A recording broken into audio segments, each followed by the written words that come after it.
नमस्कार सर्व शेतकरी मित्रांचे सहर्ष स्वागत. सर्वांना गुड मॉर्निंग, शुभ प्रभात. शेतकरी मित्रांनो, जाणून घेऊयात सोयाबीनचे बाजारभाव. सध्या सोयाबीनला काय बाजारभाव आहे.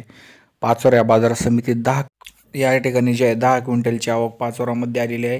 जास्तीत जास्त 4,300 रुपये बाजारभाव गेलेला आहे. यानंतर जर बघितलं तर छत्रपती संभाजीनगरमध्ये जास्तीत जास्त 4,200 तर कमीत कमी सुद्धा 4,200 रुपये प्रति क्विंटल मार्केटचे बाजारभाव जे या ठिकाणी पाहायला मिळत आहे. नंतर उदगीरमध्ये जास्तीत जास्त 4,566 रुपये बाजारभाव पाहायला मिळत आहे. या ठिकाणी बाजारभावात नक्कीच वाढ झालेली आहे. उदगीरमध्ये बघा तुम्ही क्विंटल मागे 300 रुपयांनी जवळपास वाढ झालेली आहे.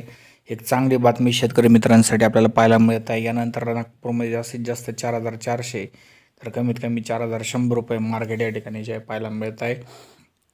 बाजारभावात नक्कीच वाढ होत आहे, मात्र जास्त वाढ झाली पाहिजे. राहतामध्ये जास्तीत जास्त 4,474 रुपये म्हणजे जवळपास 4,500 रुपयापर्यंत बाजारभावाच्या या ठिकाणी पाहायला मिळत आहे. धन्यवाद.